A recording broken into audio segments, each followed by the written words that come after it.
بسم اللہ الرحمن الرحیم۔ عزیز طلبہ، السلام علیکم۔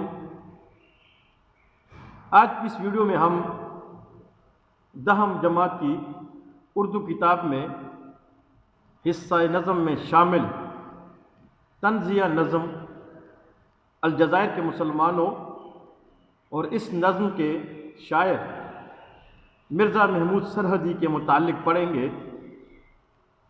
عزیز طلبہ، چونکہ یہ ایک طنزیہ نظم ہے تو لفظ طنز کی وضاحت ضروری ہے۔ عزیز طلبہ، لفظ طنز ایسا مزاح جس میں زندگی کے متعلق ناہمواریوں کا اظہار برہمی کے ساتھ کیا گیا ہو اور جس شخص کو موضوع بنایا جائے وہ شخص بظاہر تو ہنسے لیکن اندر ہی اندر شرمندگی محسوس کرے۔ اس طنز کا مقصد دراصل اس روش کو ترک کرنا ہے۔ یہ ایک شیریں کلام ہے جو وقتی مسرت فراہم کرتی ہے اور اپنے کردار پر نظر ثانی کی بھی ترغیب دیتی ہے۔ تو لفظ طنز، اس کی تعریف کچھ یوں ہے۔ عزیز طلبہ، مرزا محمود سرحدی کا اصل نام مرزا عبداللطیف ہے۔ مرزا محمود سرحدی ان کا کلمی نام ہے۔ مرزا محمود سرحدی 1914 کو پشاور میں پیدا ہوئے۔ عزیز طلبہ، مرزا محمود سرحدی سادہ طبیعت کے مالک تھے۔ نفاست، پاکیزگی اور انسان دوستی ان کی شخصیت کے رنگ تھے۔ مرزا محمود سرحدی نے شاعری کی ابتدا روایتی غزل گوئی سے کی، مگر جلد ہی اپنا رنگ طبیعت جان کر طنز و مزاح کی طرف رجوع کیا۔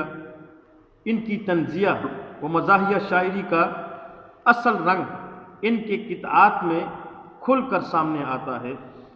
انہوں نے اکبر الہ آبادی کی طنزیہ و مزاحیہ انداز کی تقلید کی ہے۔ اسی وجہ سے انہیں سرحد اکبر سرحد بھی کہا جاتا ہے۔ مرزا محمود سرحدی دمہ کے مرض میں مبتلا تھے اور اسی بیماری کی وجہ سے 12 نومبر 1968 کو وفات پائی۔ تو یہ تھا مرزا محمود سرحدی کا تعارف۔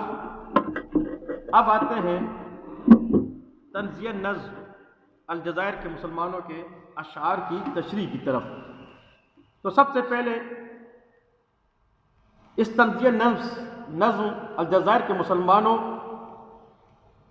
اس نظم کا پس منظر کے بارے میں جانیں گے کہ یہ نظم الجزائر کے مسلمانوں،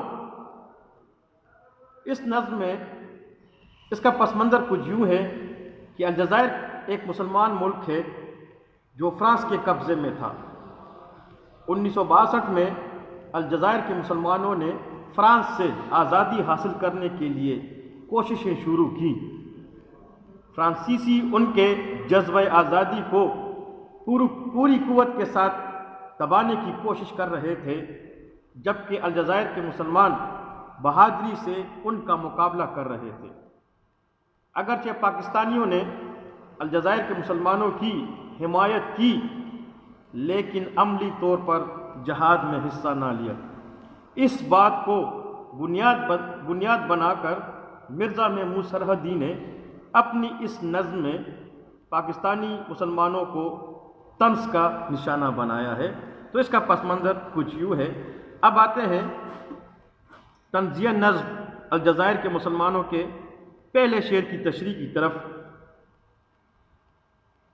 پہلے شعر میں شاعر الجزائر کے مسلمان جو فرانس کے خلاف آزادی کی جنگ لڑ رہے ہیں، شاعر انہیں مخاطب کرتے ہوئے کہتا ہے کہ الجزائر کے مسلمانوں، تم جس جذبے سے آزادی کی جنگ لڑ رہے ہو، ہم اس جذبہ جہاد کو قدر کرتے ہیں، لیکن اے آزادی کے پروانوں، ہم مسلمان جذبہ جہاد سے ناواقف ہیں۔ ہم صرف